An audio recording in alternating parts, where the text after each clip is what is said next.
Let's talk about why you should buy second-hand camera gear. And as a photographer, it's both my main interest, my job and my hobby. And it could be a very expensive hobby if I had to buy new gear all the time. But with tips and practices I'll share in this video, it will help you save a bit of money so you can spend that money on going someplace cool instead with your brand new second-hand camera gear to create better memories for yourself. And we are mainly talking about cameras and lenses in this video, so let's dive straight in.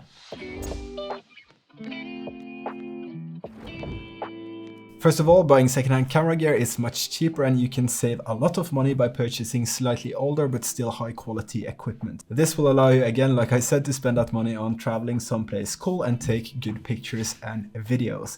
There are so many hobbyists out there with way too much money on their hands that wants to get the latest and greatest all the time. This means that you can often find excellent deals on gear that is still like new, with all the receipts and guarantees that you need as a smart camera purchaser. Especially when it comes to lenses that holds their price very well, you can get some great deals if you have a little bit of patience. For instance, this newest addition to my secondhand lens collection is the 50-140 f2.8mm from Fuji, one of Fuji's best lenses, which retails at around $1,700 US up here in good old Norway, and I got this for $900. It was mint condition, no scratches, no sign of wear and tear, and it can't have been used much at all. And I've used this for a few product photography shoots already, so it has paid for itself basically.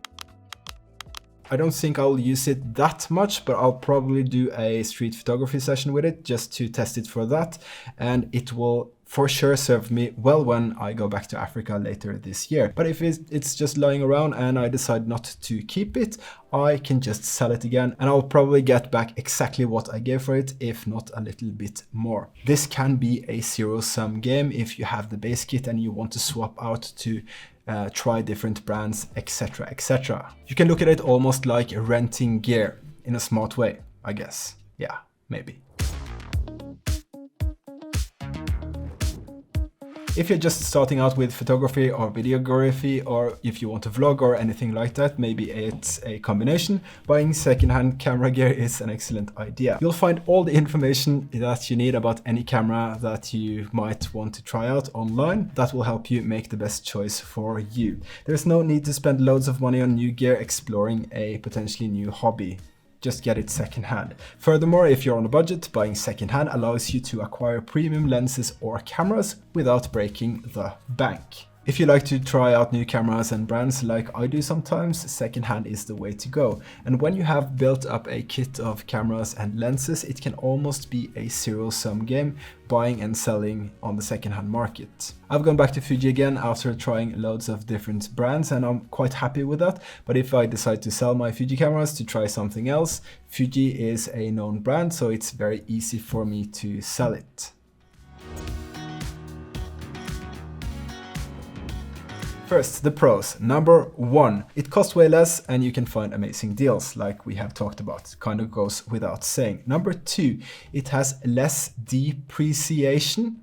I think that's the correct way of saying it, meaning if you have a secondhand camera, it holds its price better. So for example, when you buy a new car, as soon as you put the key in the ignition, drive out of the store, it decreases in value. Same with a camera, when you take it out of the store, take it out of the box and press the shutter button, it decreases massively in price, versus getting a secondhand camera or especially lenses, they hold their price well. So a very good argument to buy used. Number three, it's also much more sustainable and environmentally friendly. Buying used will also help reduce waste and extend the life of existing products, which is obviously a good thing. It's also very trendy to be environmentally friendly nowadays, so if you want to be trendy, you should buy used camera gear. Yeah, that makes perfect sense.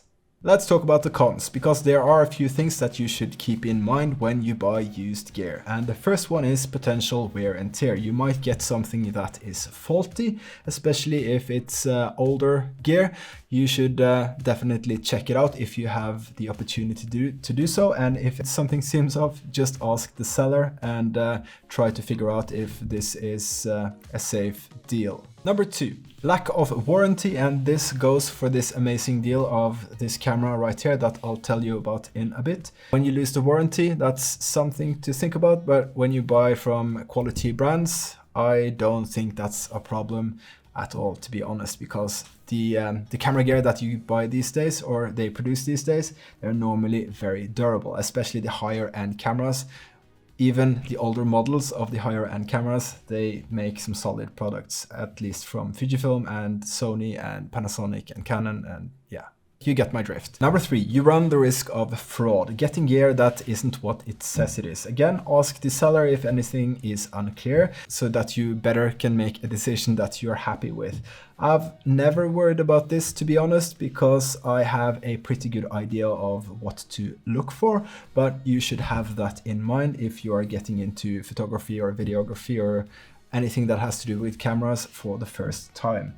And number 4, if you know exactly what you look for, that particular item may or may not be on the market, but if it's not on the market, you have to be patient. But I promise you this, if you're patient, that piece of gear that you always wanted and you're waiting for that great deal, it will happen. It's just a matter of time and being a little bit patient, and that is worth it in my opinion. That's how I got that Fuji lens, the 50-140 f2.8. Fantastic gear, or fantastic lens, and a fantastic price. I've bought and sold cameras quite a lot in the recent years, and I've never had any problems with the mentioned cons, apart from that waiting part when I'm waiting for a great deal on a new lens. If you've come this far in the video, by the way, please leave a like on it, that would be awesome. Also subscribe to it if you aren't already, and hit that notification bell to get a notification when I make new videos, or when I have new videos here on the channel. That would be awesome, and it helps me make more and better content for you.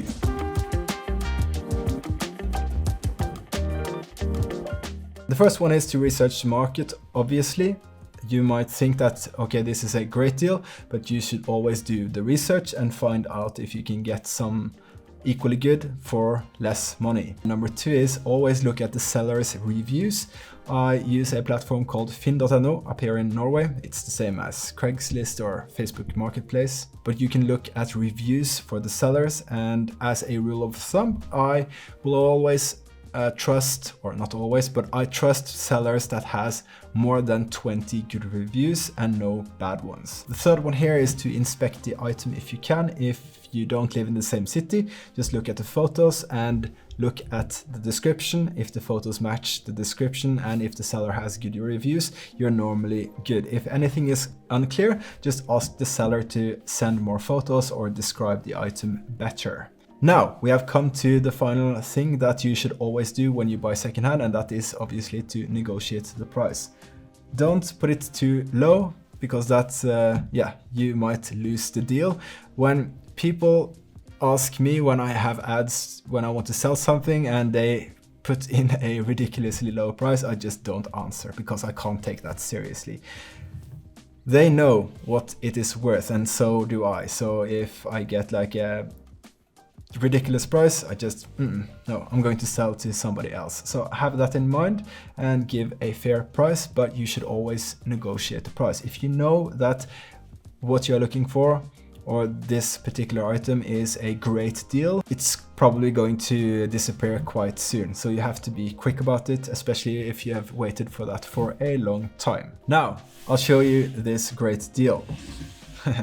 Because this is the best deal I've made, I think. Let me know if you agree when I give you the details. But this Leica Q2, it retails, just the camera retails for around $5,600. And then what I got was the thumb support and the grip for the camera as well. Total price, retail price here in Norway is around $7,500. I got the leather half case as well as a memory card. So quite a big package right there. Few red flags, and that was there's no receipt, and it was purchased in 2019. So it's a few years old, and the seller was the second owner. That means I'm the third owner, and that is probably going to decrease the value of the Leica, but then again, it's a Leica, it's a very high quality product. And what I did was I went to where the seller was and inspected the Leica, the camera.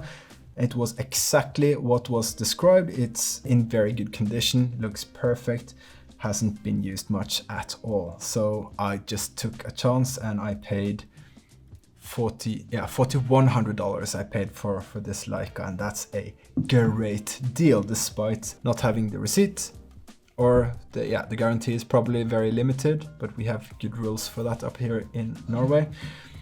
Anyway, I can't wait to take this out with me on the streets. There's going to be a lot of content with the Leica Q2 going forward here on the channel to properly test it and see if this really is my dream street photography camera. And if it's not, I can just sell it again and probably I will get exactly what I paid for it. If not, yeah, it's a cheap rental for testing what I think is my dream street photography camera. If you want to see more videos like this, you can hit subscribe. Thank you so much for watching. This is the end of the video. I really hope to see you in the future here on the channel.